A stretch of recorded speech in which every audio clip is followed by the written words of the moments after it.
네, 오늘은 지도자의 축복이란 제목으로 함께 은혜를 나누고자 합니다.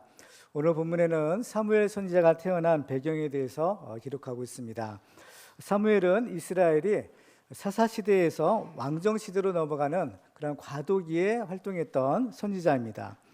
사사시대는 왕이 없었기 때문에 사람들이 각기 자기의 소견에 옳은 대로 행하였던 시대다라고 성경을 기록하고 있습니다. 이러한 영적인 암흑기에 하나님께서는 사무엘을 보내주셔서 이제 그들을 구원해 내어주시는 것입니다. 인류 역사를 보면 훌륭한 지도자는 나라를 위기에서 구해내고 흥왕하게 하지만 이와 반대로 어리석은 지도자는 나라를 망하게 만들고 또 백성들을 도탄에 빠뜨리게 합니다. 그러므로 우리 백성들에게 있어서의 최고의 축복은 좋은 지도자를 만나는 것입니다. 특히 나라가 어려울수록 좋은 지도자의 필요성은 더욱 절실해지기도 합니다. 근데 좋은 지도자는 그냥 생겨나는 것이 아니다라는 것이죠. 좋은 지도자는 오랜 세월에 걸쳐서 준비되어야 되고 또 철저하게 훈련되어야만 합니다. 그래서 성경에 보면 훌륭한 지도자들의 공통된 특징이 있어요. 그것은 바로 하나님을 경유하는 경건한 가정에서 바로 이러한 위대한 지도자들이 나왔다라는 것입니다. 그래서 오늘 본문의 이 사무엘서의 기자는 바로 이 사무엘이 태어난 사무엘의 가정에 대해서 먼저 기록하고 있는 것입니다. 지금 우리나라의 상황이 매우 어렵습니다.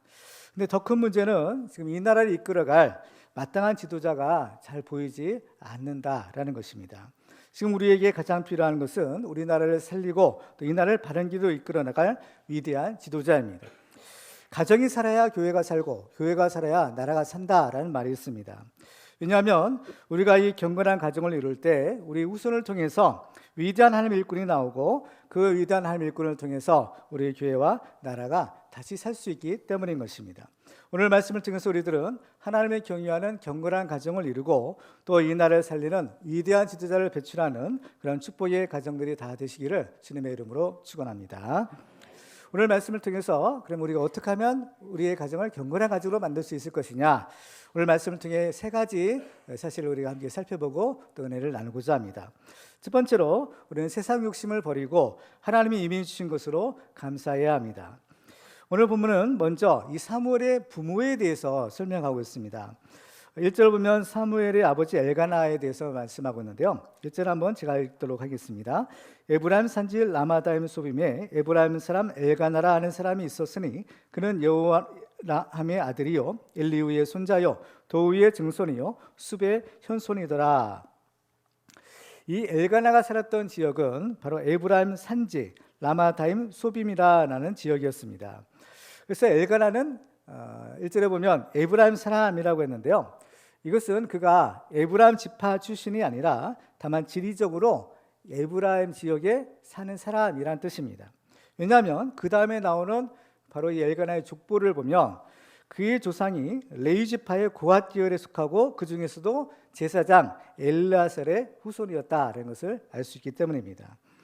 그렇기 때문에 그 엘가나의 가정에서 태어난 사무엘이 나중에 보면 그 이스라엘의 제사장이 되죠.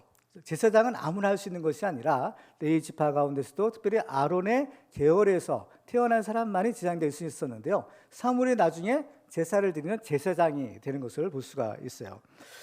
그래서 이제 본래 제사장들은 이 성막이 있었던 실로에 살면서 그 하나님께 제사 드리는 일을 해야 했습니다. 그렇지만 엘가나가 사는 곳은 바로 실로가 아니라 에브라임 산지 라마였어요. 이것은 지금으로 보면 시골에서 목회를 하고 있었던 그와 같은 상황이었구나라는 사실을 알게 됩니다.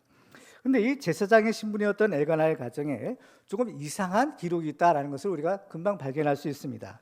자, 2절을 보시면 이렇게 기록하죠. 그에게 두 아내가 있었으니 한 사람의 이름은 한나요 한 사람의 이름은 브린나라. 브린나에게는 자식이 있고 한나에게는 자식이 없었더라.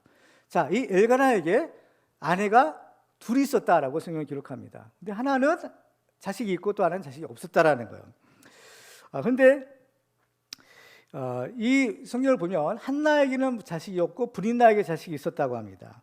그러니까 이 정황을 보면요, 한나가 본 부인이었던 겁니다. 그런데 그 본 부인은 한나가 자식을 낳지 못하니까 이제 엘가나가 이제 자식을 얻으려고 이제 두 번째 부인으로 이 브린나와 결혼을 했다라는 것을 알 수 있어요. 그래서 이 한나라는 이름과 브린다라는 이름이 나오는데, 이 한나라는 이름의 뜻은 은혜를 받은 여자 또는 사랑스러운 여자라는 그런 뜻을 가지고 있다고요.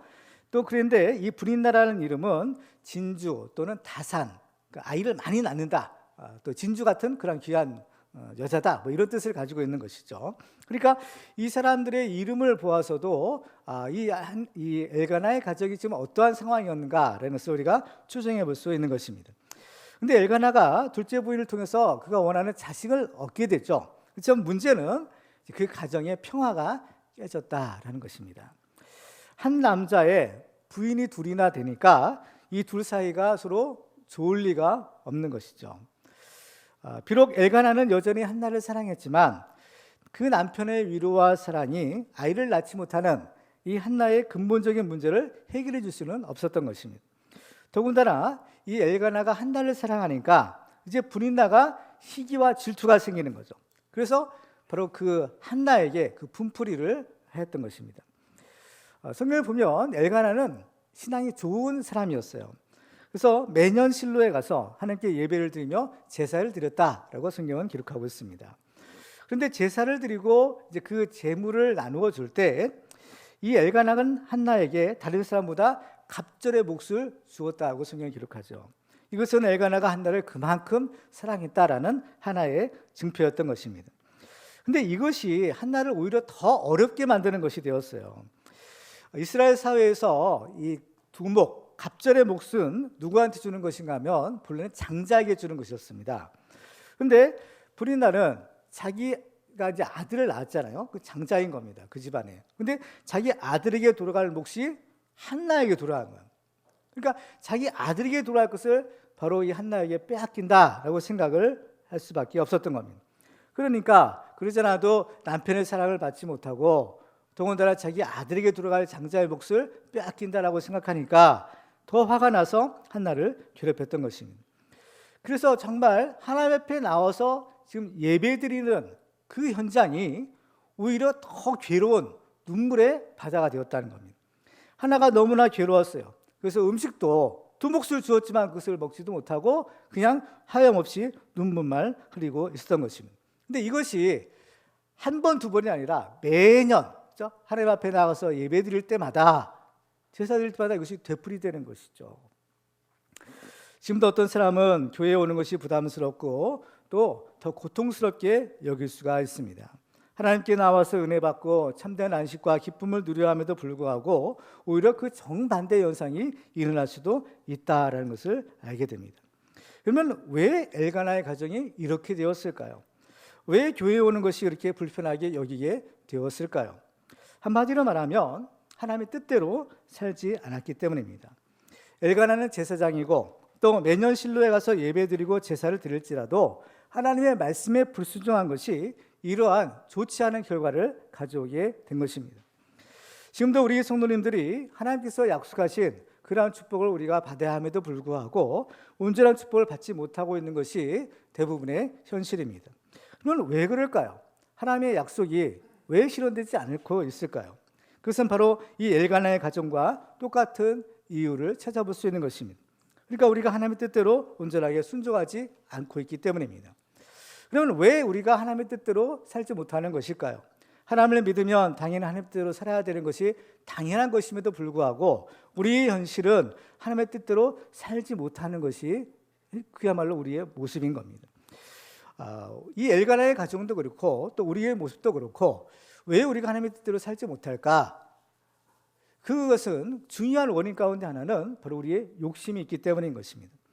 욕심이라는 것은 하나님께서 주시지 않는 것을 내가 가지려는 그런 마음입니다.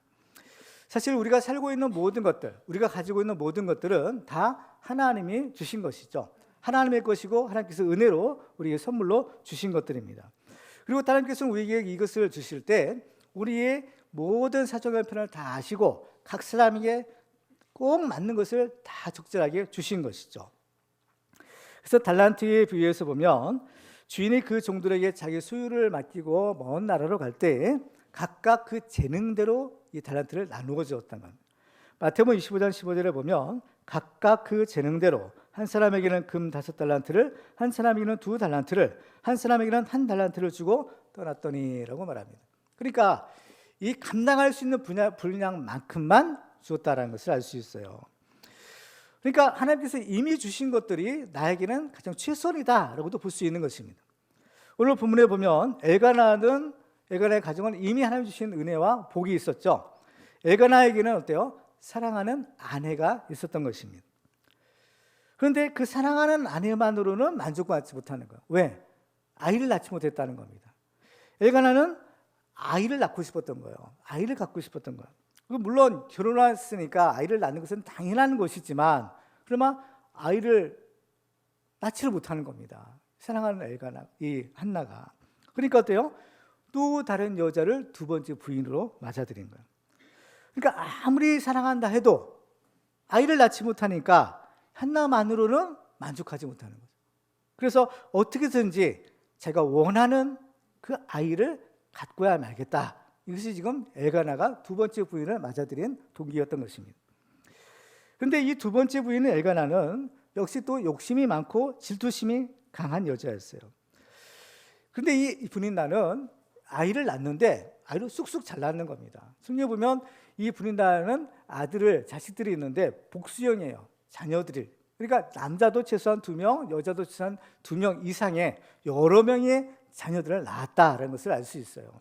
그런데요, 이 분인나는 한나는 한 명도 낳지 못해가지고 그렇게 애달파하는데 분인나는 자기는 여러 명의 자녀를 낳은 겁니다. 그렇죠? 그런데 이 분인나도 이 자기 자녀만으로 또 만족을 못하는 겁니다. 분인나가 필요한 것은 무엇일까요? 분인나에게 부족한 것은 무엇이었을까요? 바로 그 남편의 사랑이었던 겁니다. 그렇죠? 아내에게 있어 남편의 사랑은 매우 중요한 것이죠. 그런데 이 분인나는 그렇다고 해서 남편에게 사랑받지 못한다고 해서 그 분풀이를 바로 이 한나에게 하는 것입니다. 그런데 사실 이 분인나는 한나에게 그렇게 한나를 괴롭히거나 분풀이를 해서는 안 될 사람이죠. 왜냐하면 한나는 자식이 한 명도 없어요. 자식을 낳지 못하는 데 반해서 자기는 여러 명의 자식을 하나님이 주신 것입니다. 그렇죠? 그러니까 지금 오늘 이 가정을 보면 엘가나의 경우나 분인나의 경우나 사람들은 이미 하나님이 주신 은혜와 복이 있는 거예요. 근데 그것으로 만족하지 못하고, 그렇죠? 없는 것을 생각하면서 거기에 대한 욕심을 가져요. 없는 것을 자꾸 생각하니까 괴로운 겁니다. 갖고 싶어서 견딜 수가 없는 거예요. 그러니까 어떻게 쓰든지 무슨 수단과 방법을 써서든지 그것을 쟁취하고야 말겠다. 이것이 바로 이 가정의 근본적인 문제였던 것입니다. 그런데 우리는요, 하나님이 이미 우리에게 주신 것이 결코 작은 것이 아니다라는 것을 알아야 되는 겁니다. 그렇죠? 이 엘가나에게서 이 한나라는 여자는 얼마나 귀한 여자예요. 그렇죠? 얼마나 귀합니까? 이 엘가나는 한나를 정말 사랑했어요. 그래서 그 재물의 목도 2몫이나 주었죠. 그렇죠? 그리고 이 분인나는 어때요? 분인나는 그 귀한 자식을 여러 명이나 얻었던 것입니다. 그러니까 이 달란트에 비해서 보면 1달란트 받은 사람이 불평하죠. 나는 왜 1달란트만 주었느냐 원망합니다, 주인을. 근데 이 1달란트라는 이 금액이 결코 작은 금액은 아니에요.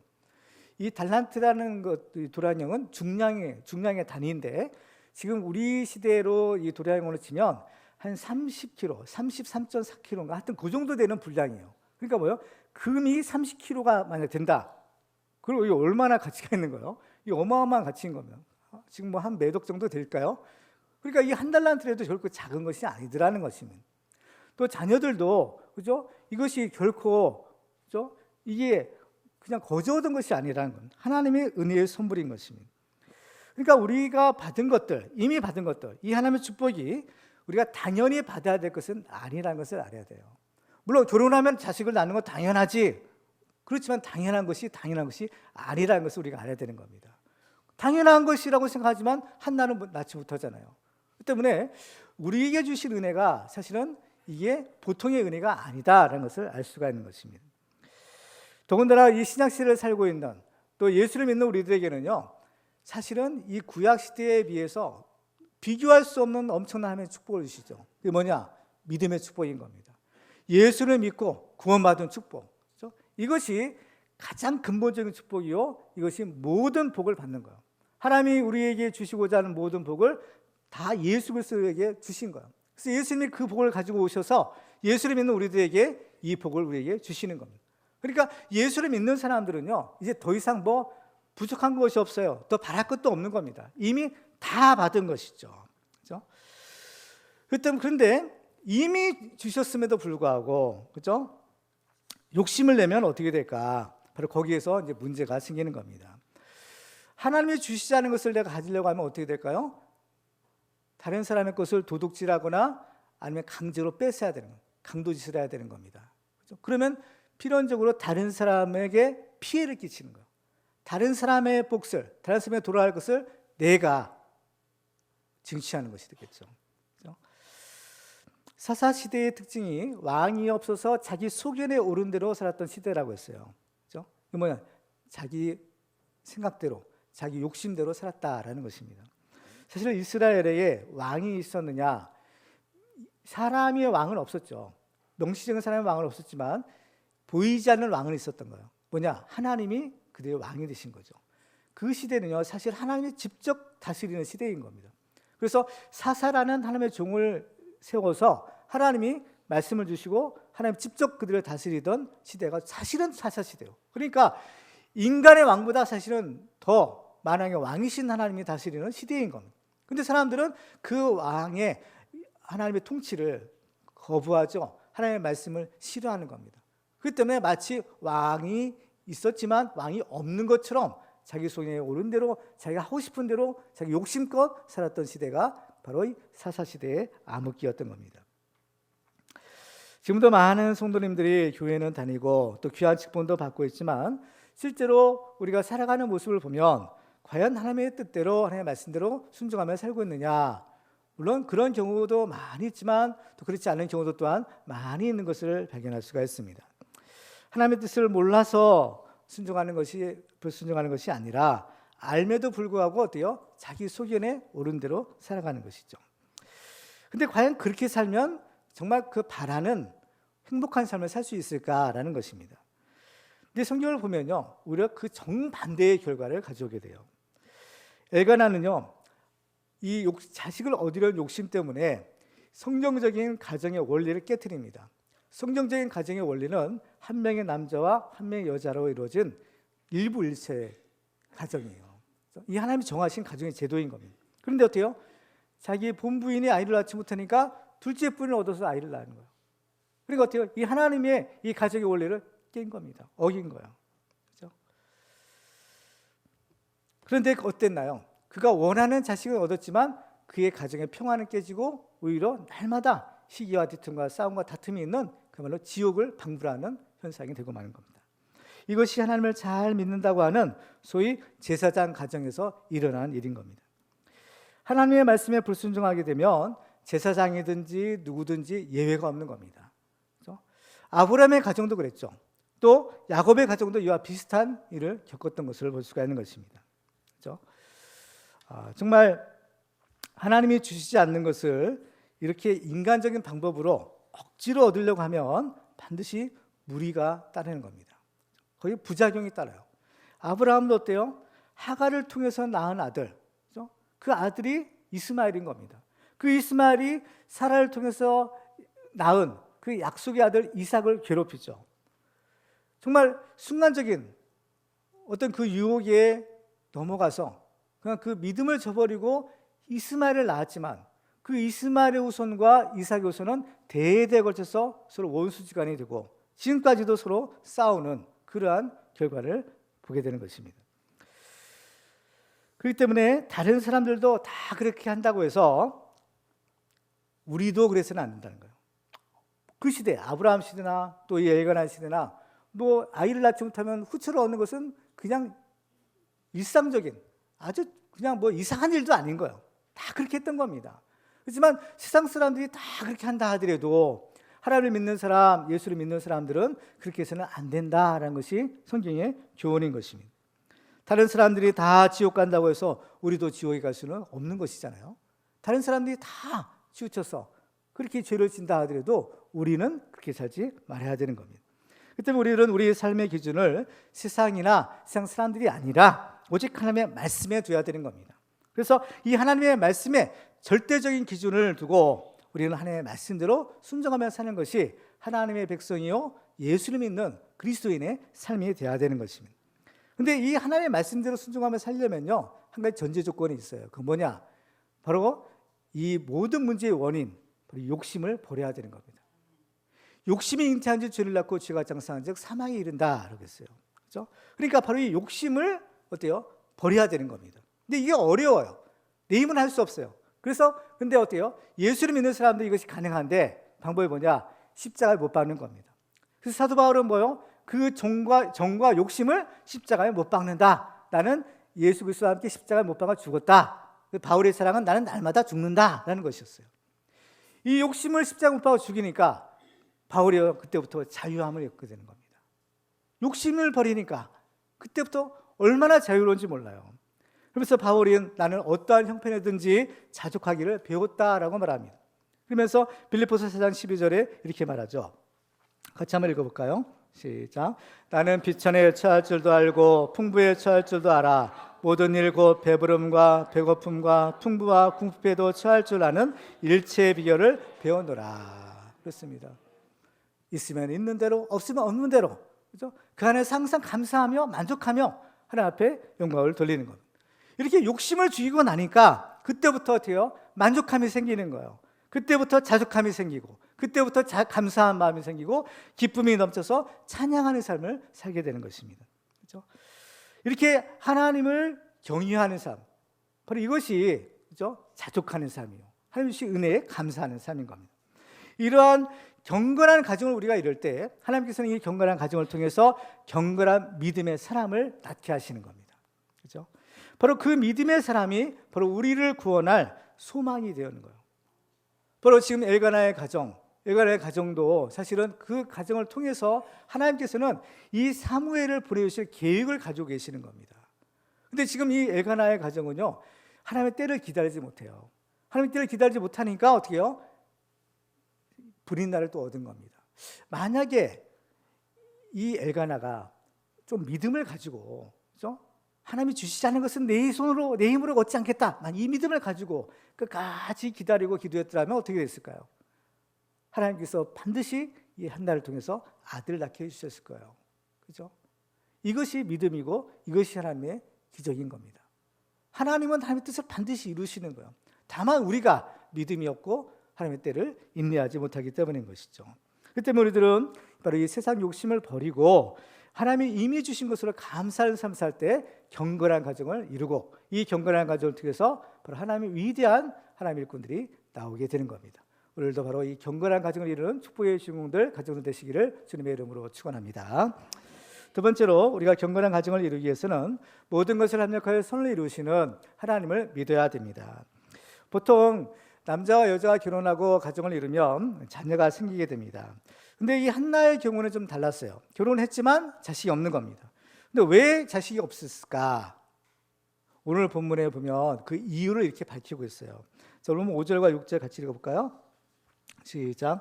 한나에게는 갑절을 주니 이는 그를 사랑함이라. 그러나 여호와께서 그에게 임신하지 못하게 하시니 여호와께서 그에게 임신하지 못하게 하심으로 그의 적수인 브린나가 그를 심히 격분하게 하여 괴롭게 하더라. 자, 여기 성경에 보면요, 이 한나가 임신하지 못하는 이유, 이것을 두 번이나 거듭해서 하나님이 여호와께서 그에게 임신하지 못하게 하셨다라고 말합니다. 그러니까 한나가 임신하지 못한 것은 누구 때문이에요? 하나님 때문이라는 거예요. 하나님 때문에 임신하지 못한 거예요. 근데 여기에 은혜가 있고 또 소망이 있는 겁니다. 자, 만약 한나가 임신하지 못한 것이 하나님 때문이라면 이와 반대로 한나가 이제 임신할 수 있다면 그건 누구 때문이에요? 역시 하나님 때문이라는 겁니다. 그러니까 우리 믿는 사람들에게는요, 이러한 정말 고난이 있어도 소망이 있는 거예요. 왜냐?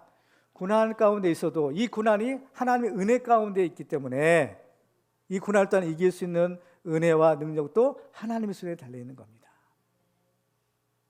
이것이 은혜예요. 이것이 축복인 것입니다. 그러면 왜 하나님은 한나에게 아이를 낳지 못하게 하셨을까요? 아이를 낳는 것은 축복인데 왜 아이를 낳지 못하게 했을까요? 한나를 일부러 괴롭게 하려고, 골탕 먹이려고 아이를 낳지 못하게 하셨을까요? 우리는 여기에서 이 고난에도 하나님의 뜻이 있다는 사실을 알아야 됩니다. 고난에도 하나님의 축복의 뜻이 있는 것입니다. 고난은 어려운 거예요. 정말 이 고난은 눈물 나는 겁니다. 힘든 거예요. 말로 고난이지만 이 고난을 직접 겪어보지 않으면 이 고난이 얼마나 어려운지를 몰라요. 고난을 겪어본 사람이 아는 겁니다. 정말 힘드는 거예요. 그런데도 이 고난에도 하나님의 축복의 뜻이 있다는 것입니다. 하나님께서 이스라엘 백성들을 이제 애굽에서 구원해 내시죠. 그들에게는 하나님이 약속하신 적과 거리는 가나안 땅이 약속되어 있어요. 하나님께서는 그들을 가나안 땅으로 인도하실 때 그들을 어디로 인도하시느냐? 홍해바다 광야길로 인도하시는 겁니다. 광야의 고난을 통과해야만 하나님의 축복의 땅에 들어갈 수 있다라는 것입니다. 이 고난이라는 것은 하나님의 축복을 받기 위한 하나님의 믿음의 그릇을 준비하는 것과 같은 거예요. 하나님의 축복을 받으려면 먼저 준비돼야 됩니다.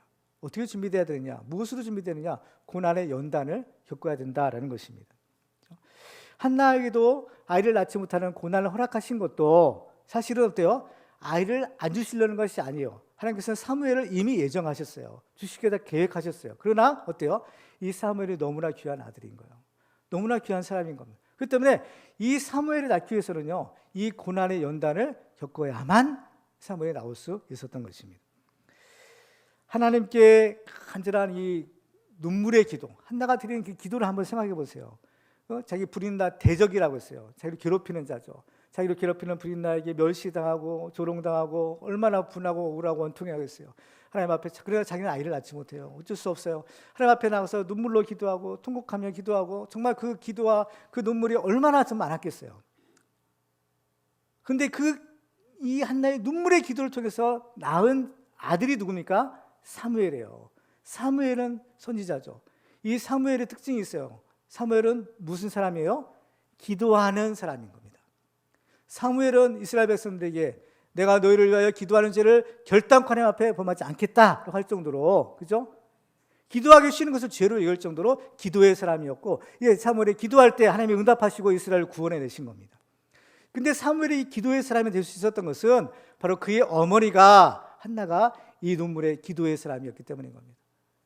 사무엘을 낳기 위해서 오랜 세월 동안 그 단절한 눈물의 기도를 통해서 사무엘이 태어난 것입니다. 그렇죠? 근데 사실 이 아이를 낳지 못하는 한나의 상태는요, 그 당시 이스라엘의 영적인 상태를 그대로 반영하는 겁니다. 상징적인 의미가 있어요. 그렇죠? 마땅히 결혼해서 아이를 낳고 그 아이를 통해서 하나님의 복을 누려야 되는 거예요. 생육하고 번성해야 돼요. 근데요, 그 한나의 가정, 엘가나의 가정에 자식이 없는 겁니다. 마땅히 있어야 될 자식이 없는 거예요. 이와 마찬가지로 이스라엘 백성이 가나안 땅에 들어갔어요. 가나안 땅에 들어가서 하나님 주신 축복을 누려야 돼요. 그런데 이 사람들은 어때요? 하나님의 말씀대로 살지 않죠. 왕이 없는 것처럼 자기 속에 오른 대로 하나님의 말씀을 무시하고 자기 욕심대로 살았던 사람들. 그러니까 어때요? 심지어는 우상까지 섬기게 되고, 탐심은 우상이라고 했는데 이제 눈에 보이는 우상까지 섬기게 되는 겁니다. 그러니까 어때요? 하나님의 축복이 막히는 거죠. 하늘이 닫히고 땅이 소산물을 내지 않아요. 열매를 맺을 수 없는 겁니다. 자식은 그 태 열매라고 했는데 마찬가지로 한나도 그 열매, 태 열매인 자식을 낳을 수 없는 거예요. 이게 지금 이 영적인 암흑기에 있는 이스라엘의 모습이 그대로 반영되는 거예요. 이 암흑의 시대를 밝힐 하나님의 구원자, 하나님의 축복, 이것이 바로 한나를 통해서 나오는데, 이 오랜 암흑기를 통해서, 그죠? 이 눈물의 기도를 통해서, 이 고난을 통해서 이제 하나님의 축복의 사람이, 축복의 열매가 이제 한나를 통해서 나오게 되는 겁니다. 열매 맺게 되는 거예요. 그죠? 이처럼 하나님의 사람, 하나님의 큰 일꾼들은요, 근데 쉽게 되는 것이 아니라는 겁니다. 이 사무엘처럼 한나처럼 이 간절한 이 눈물의 기도를 통해서 이 태어나는 겁니다. 그렇기 때문에 우리가 해야 될 일이 무엇인가? 바로 기도하는 겁니다. 이 기도가 반드시 필요한 거예요. 그런데 이 기도에는요, 평소에는 우리가 기도를 해야 되겠다 하는 당위성은 알고 기도해야지 마음은 있지만 사실 기도가 잘 나오지 않죠. 기도해도 어떻게요? 그렇게 간절한 기도가 잘 안 나오는 겁니다. 정말 한나처럼 그렇게 간절하게 하나님 앞에, 그죠? 마치 술 취한 여자처럼, 그죠? 여인처럼 그렇게 간절한 기도가 잘 안 되는 거예요. 그렇기 때문에 하나님께서는 어쩔 수 없이 우리들에게 이 고난이라는 가시를 허락하실 때가 있는 겁니다. 고난은 가시. 우리 이제 여자분들은 아기를 낳을 때 어떻게 해요? 산고를 겪잖아요. 해산의 수고라고 합니다. 해산의 수고. 그렇죠? 그러니까 해산의 수고를 거쳐야만 그 생명을 낳는 거예요.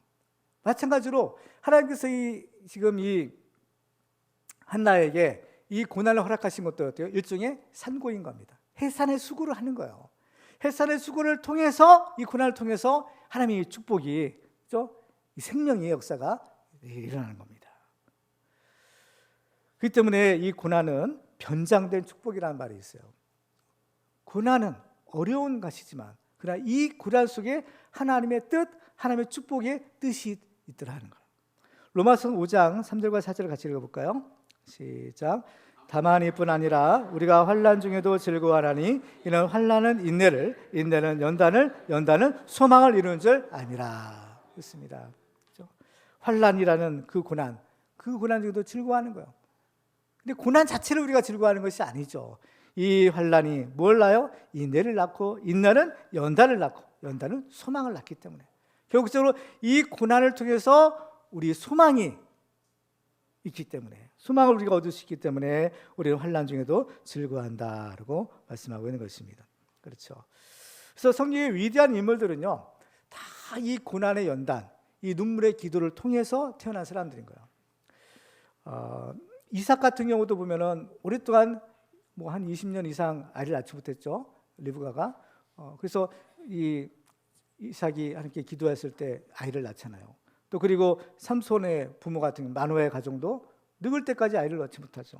또 세례 요한 같은 경우도 그렇죠. 그러니까 그 오랜 아이를 낳지 못하는 그런 오랜 세월 동안, 그렇죠? 하나님 앞에 기도하고 또 얼마나 기도했겠어요. 그렇죠? 간절한 수건이 뭐겠습니까? 자식 낳게 해달라는 거 아니겠어요? 그런 간절한 기도가 쌓이고 또 쌓여서 하나님의 기도의 분량이 채워졌을 때 드디어 이 하나님의 축복의 사람들, 하나님의 일꾼들이 나오게 되는 겁니다. 그 때문에 우리들은 고난에도 하나님의 뜻이 있다는 사실을 우리가 알아야 되는 겁니다. 그 때문에 이 고난은요, 그 자체가 목적이 아닌 겁니다. 그 고난을 통해서 하나님 주시는 엄청난 축복이 있다는 것을 알아야 되는 겁니다. 그래서 이 고난은 마치 터널과 같다는 거죠.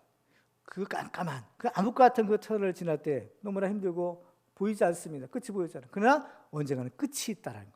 끝이 보이는 겁니다. 그 끝에는, 고난의 끝에는 놀라운 축복이 기다리고 있는 거죠. 그 때문에 하나님께서는 이 고난조차도 합력하여 선을 이루시는 분입니다. 로마서 8장 28절 같이 읽어볼까요? 시작. 우리가 알거니와 하나님을 사랑하는 자, 곧 그의 뜻대로 부르심을 입은 자들에게는 모든 것이 합력하여 선을 이루느니라. 아멘. 그래서 보면 모든 것이 합력하여서, 그렇죠? 고난조차도, 그렇죠? 우리가 원치 않는 고난조차도 합력하여 하나님은 선을 이루시고 있다라는 겁니다. 그렇기 때문에 우리가 고난 당할 때, 우리가 원치 않은 일을 당할 때, 그렇죠? 우리는 절대로 하나님을 원망하거나 낙심하지 말아야 되는 겁니다. 여기에도 하나님의 뜻이 있겠구나. 여기에도 하나님의 선하신 뜻이 있겠구나. 여기에도 하나님이 예비하신 축복이 있겠구나. 우리가 이 믿음을 가지고 하나님께 기도하는 것입니다.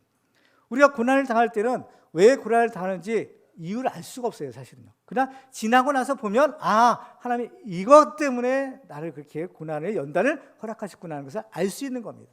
욥 같은 경우도 보세요. 욥이 고난 당할 때 욥이 무슨 잘못이 있었습니까? 그래서 욥이 항상 궁금했던 것이 거예요. 내가 무슨 잘못을 했기에 하나님은 왜 나에게 이런 어려운 고난을 주시냐는 거예요. 그런데요, 해답을 얻을 수가 없었어요. 그렇죠?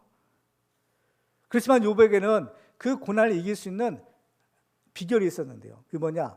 하나님에 대한 믿음. 어떤 믿음이에요? 이 모든 것이 합력하여 선을 이루시는 하나님에 대한 믿음인 겁니다. 그 선하신 하나님, 나를 사랑하시고 나에게 축복하시는 그 하나님에 대한 이 믿음 하나 가지고 이 모든 고난을 이겼던 겁니다. 욥기서 23장 10절 같이 읽어볼까요? 시작. 그러나 내가 가는 길을 그가 아시나니 그가 나를 단련하신 후에는 내가 순금같이 되어 나오리라. 아멘. 나는 지금 어느 길을 가고 있는지 모른다는 겁니다. 내 고난의 길을 가고 있지만 왜 이 고난을 가는지, 어디로 가는지도 몰라요. 그러나 선한 목자 되신 주님께서는 나를 책임지시고 나를 인도하시는 분이에요. 나를 사망의 골짜기로 인도하실지라도 거기는 주님이 계시는 거예요. 주님이 인도하시는 길 가는 겁니다. 그 때문에 그 고난 끝에 어떻게 해요? 내가 단련되는 거예요. 그렇죠? 그가 나를 단련하신 후에 내가 순금같이 되어 나오리라는 거예요. 정금 같은 믿음으로 하나님께서 나를 변화시켜 주실 것이다. 이러한 믿음을 가지고 이 고난을 이겼던 겁니다. 결국에는 어떤가요?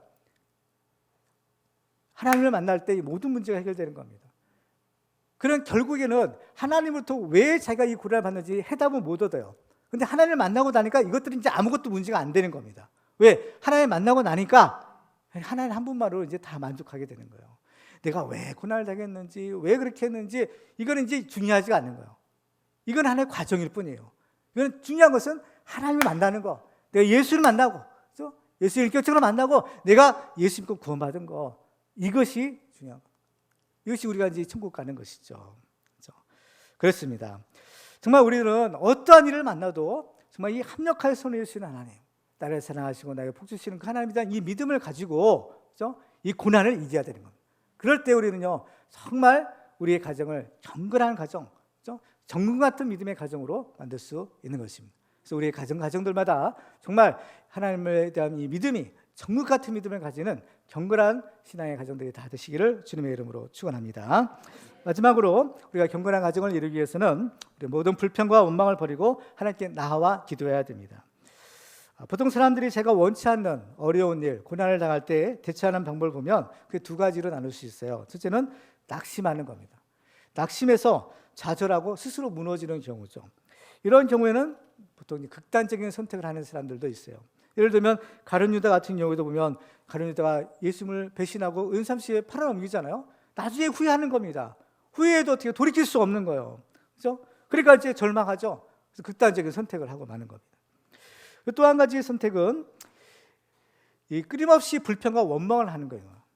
그러니까 자기가 처한 상황, 조건, 여기에 대한 불평이에요.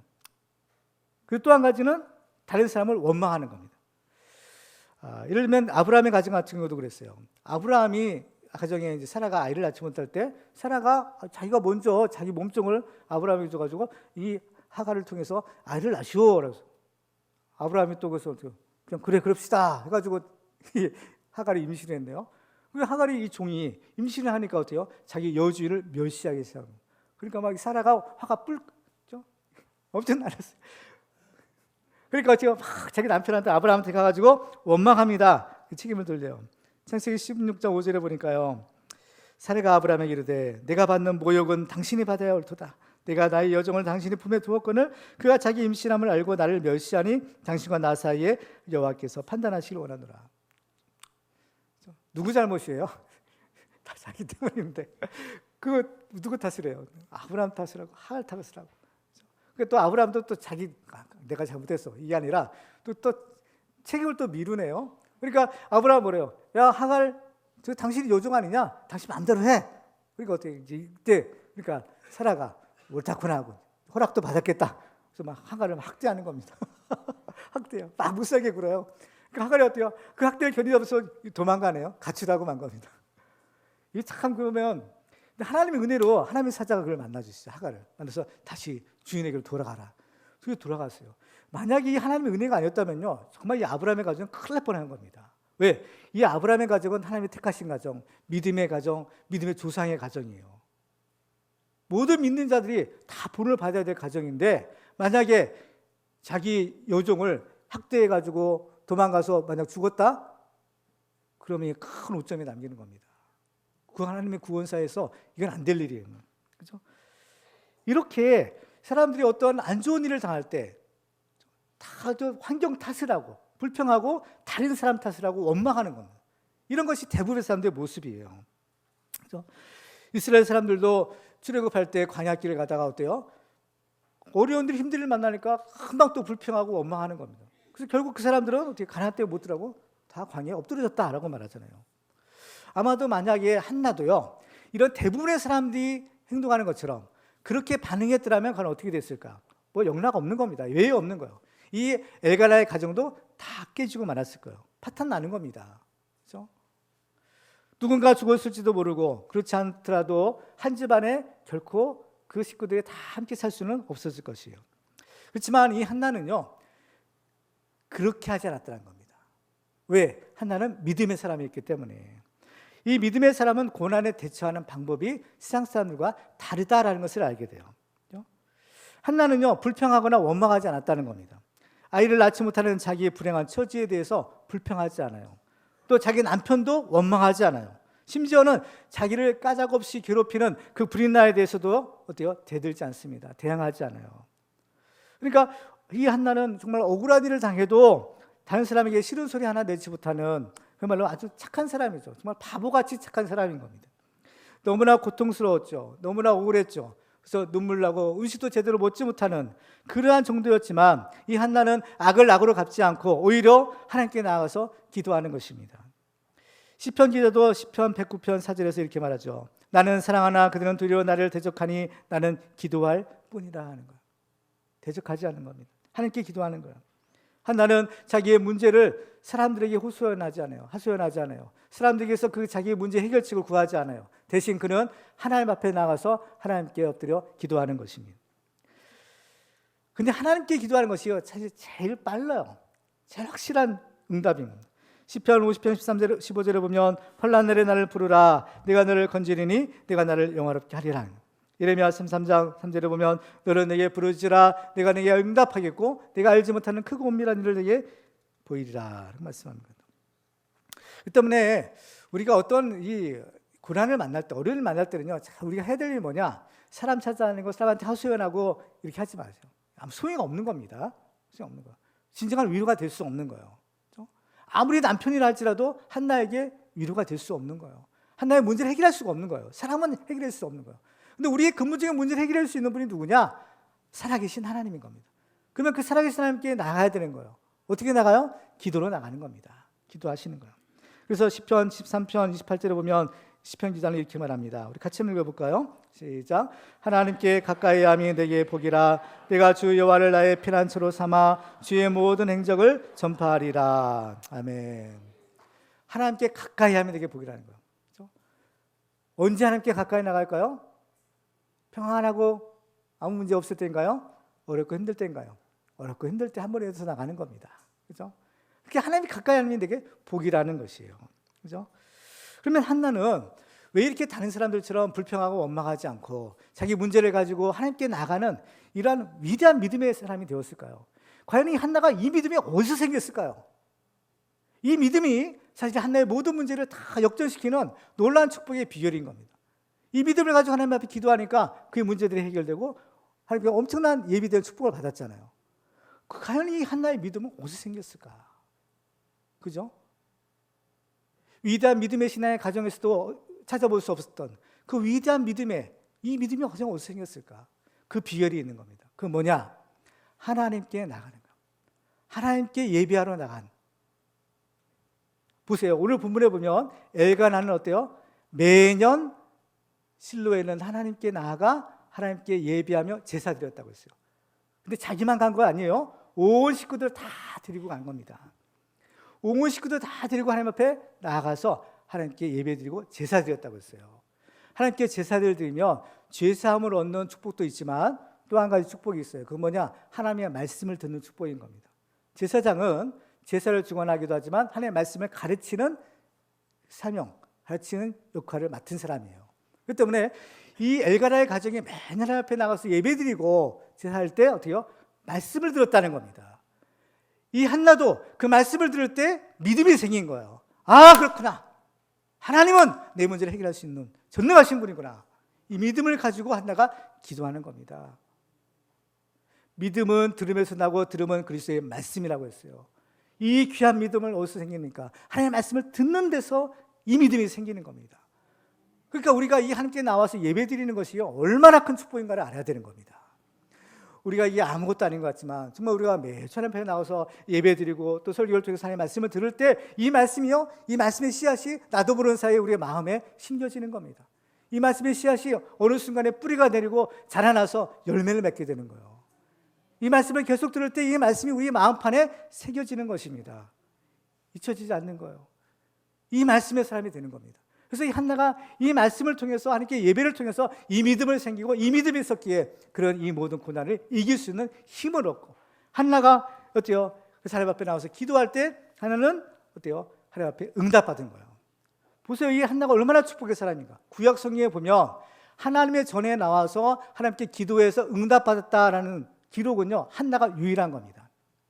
그러니까 우리가 하나님 앞에 나와 기도하는 것이 얼마나 큰 축복인가를 알아야 되는 거예요. 이 한나는 하나님 앞에 나와서 기도했죠. 하나님 앞에 서원 기도를 한 겁니다. 그 서원 기도대로 응답받아요. 그렇죠? 자, 이 기도의 응답을 받아서 드디어 아들을 낳는데 그 아들의 이름이 누구예요? 사무엘. 사무엘의 이름의 뜻이 뭔지 아십니까? 사무엘의 이름의 뜻은 하나님께 구해서 얻은 사람이라는 뜻이에요. 그러니까 하나님께 기도해서 얻은 사람이라는 거예요. 기도의 응답의 사람이라는 겁니다. 그렇죠.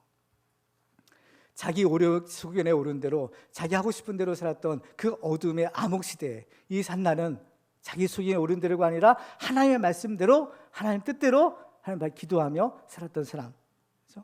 그래서 이 한나를 통해서 그 어둠의 시대를 밝히는 하나님의 종 위대한 사무엘이 태어나게 되었고, 그렇죠? 이 사무엘을 통해서 하나님께서 이스라엘을 구원하는 하나님의 구원의 역사를 이룰 수 있었던 겁니다. 그래서 이 사무엘서에 보면요, 주인공이 나와요. 제일 주인공 누구겠어요? 사무엘. 그리고 또요, 다윗인 거예요. 그런데요, 이 사무엘 이전에 먼저 한나의 얘기를 먼저 성경에 기록하는 겁니다. 이게 뭐냐? 사실은 주인공이 세 명이에요. 한나, 사무엘, 다윗. 한나가 있었기에 사무엘이 나왔고, 사무엘이 있었기에 다윗이 나왔다는 거예요. 다윗의 기름 부은 사람이 누굽니까? 사무엘 선지자예요. 사무엘이 누구를 통해서 나왔어요? 한나를 통해서 나온 겁니다. 그렇죠? 에브라임 시골 산골짜기에 살던 아주 평범한 여자를 통해서 하나님께서는 이스라엘 구원할 위대한 지도자를 낳게 하신 겁니다.